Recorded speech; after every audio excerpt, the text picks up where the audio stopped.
Hello everyone, welcome to a brand new episode of the Sports Insight with your host Alamdar Khan. In this, as you know, we give you sports information from all across the globe. You guys can surely reach out to us on our social media handle, which is @ Indus News Sports. That works both for Twitter and for Instagram. But anyways, we're going to start off the segment in terms of we have two interesting things that we surely be discussing. Number one is going to be in the world of cricket, and the second one would surely be about the World Cup qualifiers 2022 Qatar. But anyways, we'll start off with what's truly happening in the world of cricket. And talking about that, New Zealand's team has actually arrived into Pakistan, and a very warm welcome to them. And they are here after 18 years. The interesting thing is, before this, they did have a very interesting series, which everyone was upset about, which was surely against Bangladesh. But anyways, to discuss what's truly happening back then and what's going to happen in Pakistan and hopefully in the future, we have with us Ahmed Qureshi. Ahmed, welcome to the show. Well, thank you for having me. It's a pleasure being here. Great. Ahmed, I'm going to start off with, obviously, when we talk about New Zealand, obviously it's a very strong team, but I think they collapsed in terms of how they performed, in terms of their performance with Bangladesh, and now they're here. So I would want your take in terms of how the situation is for them right now, and obviously them losing against Bangladesh. Well, first of all, Alamdar, we need to understand one thing, and we should be focusing on that. That is, New Zealand were not playing with their full strength. Right. Their team, which played against Bangladesh, now it's coming to Pakistan, so we could call it a B team. Right. And I think they are not doing well. We have seen it, the Bangladesh, New Zealand team coming in Pakistan. I think it's very significant for the point of view of Pakistan cricket, because if we talk about top one or two teams in the world of cricket right now in any format, right, I think New Zealand will be in those top three teams. So obviously there is a lot of significance of this tour. Right, but interestingly, Ahmed, you just said one thing which is surely interesting to me as well, that everybody that I've spoken to so far has said that the team who actually played against Bangladesh, for instance, we talk about New Zealand, you said it's not the team A, it's obviously the team B. But even then, if we talk about team B, that was exactly the case with Australia, who actually lost against Bangladesh. So I think when we talk about team B is also the kind of team who actually know how to play cricket. Well, exactly. Obviously, the players who are considered to be in the B team, right, or we named it as the B team. Right. They are also, one of the best players in that country who are playing the domestic circuit, who are in the domestic circuit. So I think they are the B team, but obviously, the international already, the players who have already the experience of international cricket. Right. So I think their reputation, the way, because they are so well known. Obviously, was in the team right now.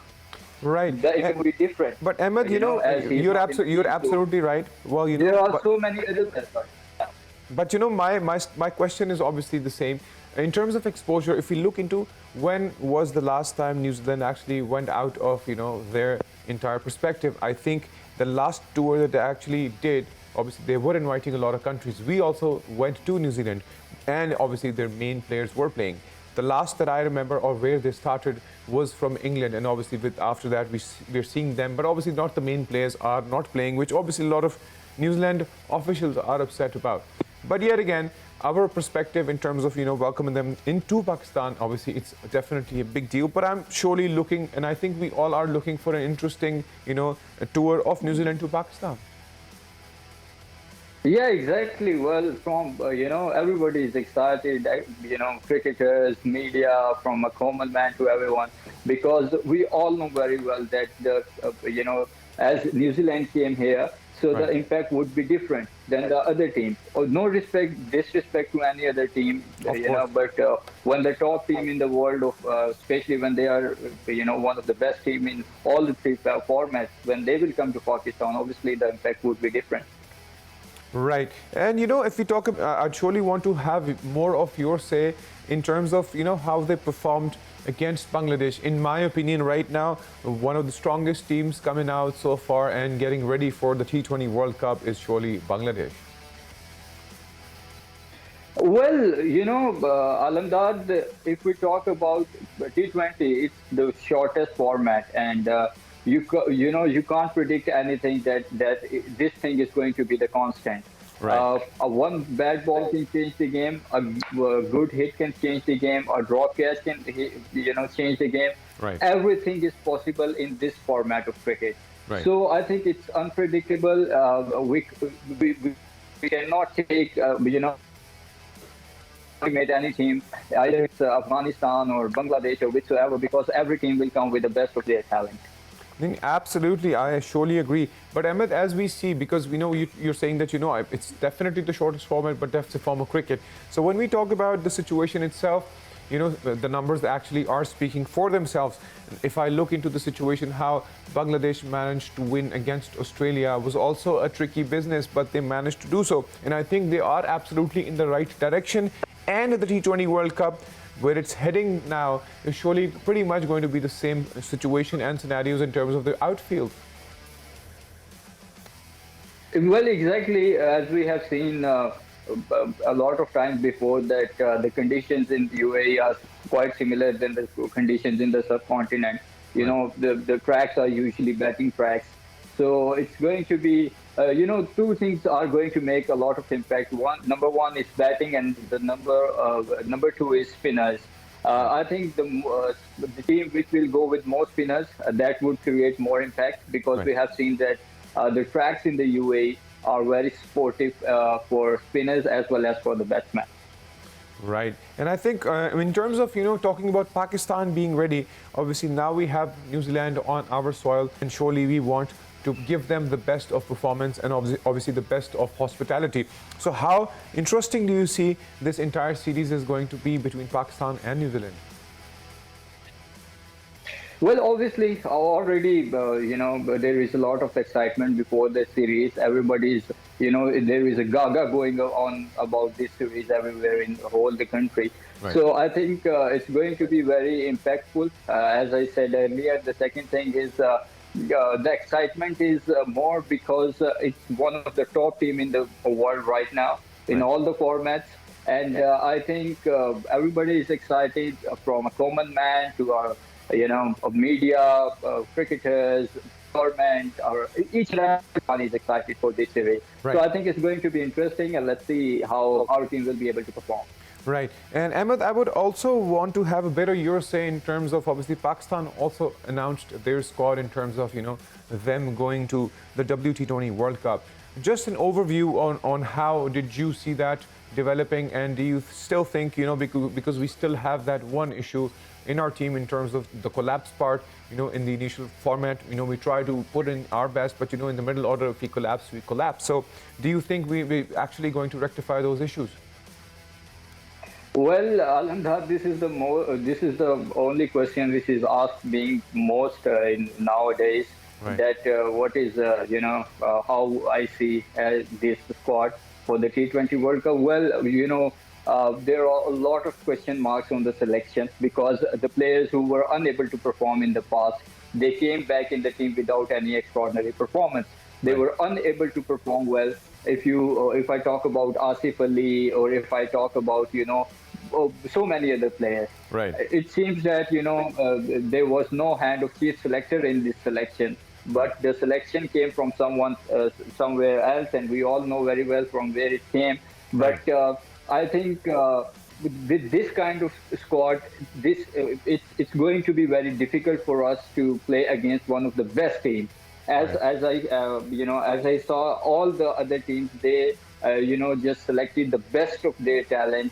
They selected all the available players who were doing well and who are in the best form. But unfortunately, if we see at our squad, it's very disappointing to see all those players who were unable to perform. They came back in the squad, without, once again, I will say that, without performing well and without giving extraordinary performance. So it's very unfortunate. And I think this selection will create a huge impact in the performance of the team, because players who are unable to perform, how they will be able to, handle the pressure of the World Cup, because World Cup has its own pressure.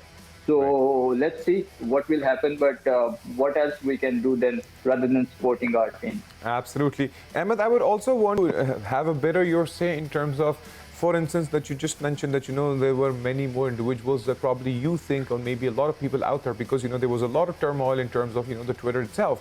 So who maybe that you thought that, could have been in the team and is not part of the squad?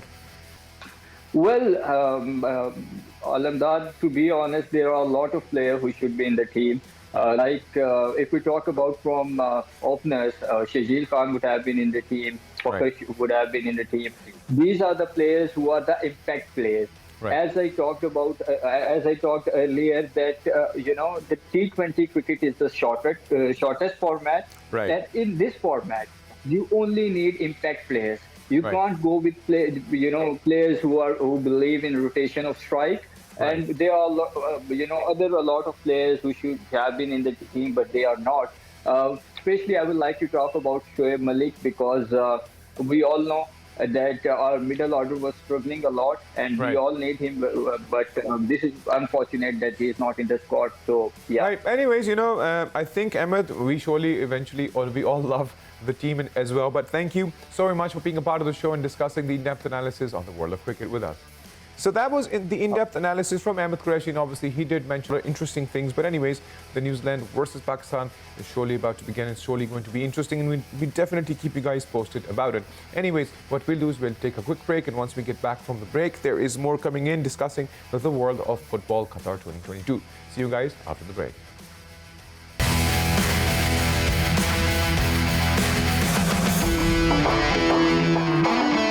And yes, welcome back from the break. And yes, before the break, we were discussing the world of cricket. Interesting takes in terms of that. But surely we discussed the world of sports, as we all know. So anyways, I'm going to discuss the interesting segment, which is surely following the world of football. And we're going to talk about the World Cup qualifier matches. And obviously in the European side, we surely have some interesting takes and stories that truly took place. But to discuss the in-depth analysis of what truly happened in the world of the qualifiers, we have with us Dave, all the way from UK. Dave, welcome to the show.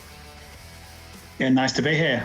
Great. So, Dave, I'm going to start off with obviously Brazil's victory to begin with over Peru, which was 2-0, and obviously Neymar playing some important role in scoring that second goal at the 40th minute. But anyways, how do you see the progress so far in terms of how it's flowing for Brazil?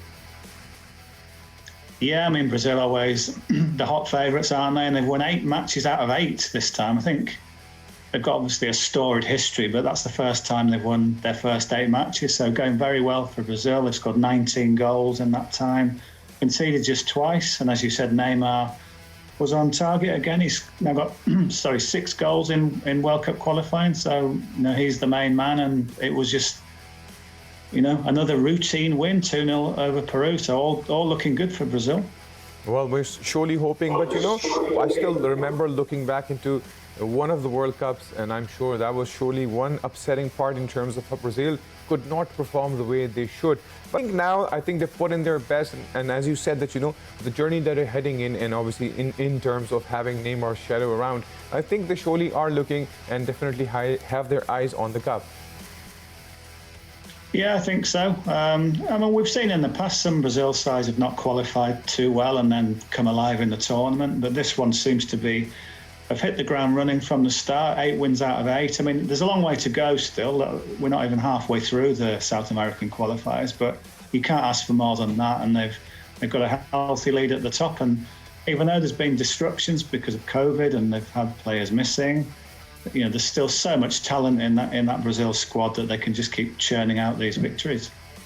Well, definitely, ultimately, we all want some real interesting takes in terms of how this all flows by, because as you mentioned, that COVID-19 surely did play an interesting part in terms of, trying to ensure that, this maybe falls back. But I think now they're surely trying, Qatar 2022, they're like ensuring that, this happens on time. And I think everybody's putting on their best. I would also want your take with regards to, history in the making. We're going to talk about Messi's hat-trick, of course. Argentina beating Bolivia 3-0. How do you see that? Because Messi doing that is definitely a big round of applause to him, and this leaves a big message specifically to his previous club, which is definitely Barcelona. Yeah, you do wonder as well. Obviously, the big story in the UK this weekend is Cristiano Ronaldo making his return to Manchester United. Right. You always think Messi and Ronaldo's careers sort of go in tandem, and they spur each other on. So it's almost as if Messi's realised that, hey, Ronaldo's getting all the attention because of his return. Let's just remind everybody how good I am. So he scores a hat-trick, which was his 7th hat-trick for Argentina. And he also went past Pele's record for most South American international goals. So Messi now has 79 goals for Argentina. So it was a great night for him, and just another brilliant hat-trick. And it shows that he's still the magician, isn't he? Can still produce these amazing performances. Well, absolutely. And the interesting thing is, Dave, if you look into how both of them, if you talk about Cristiano Ronaldo, or if you talk about Messi himself, obviously both are legends and living legends in terms of what they do and how they have come so far. And with every year passing by, it looks like they are, kind of gaining more momentum in terms of their experience as, top-notch athletes. Yeah, I mean, they can't go on forever, obviously, but at the moment, Ronaldo, what is he, 36, and he's still expected to be, a shining light for Manchester United. He was top scorer in Serie A with Juventus, and then here we are, Messi with yet another international hat-trick, showing that, his star still is right at the pinnacle. So all looking good as well then for Argentina. They've got 5 wins and 3 draws. They're unbeaten in the group, so they're in second place. So, yeah, at the moment, it's obviously good news as well that this World Cup's going to come around quite quick because 2022, it means Messi should still be a huge force when Argentina get there. Well, we surely are looking into, like, as I discussed, because, we've been waiting for things to flow in, and obviously because of the COVID-19 situation, things did stop in between. Obviously, things halted, but I think they're on the flow.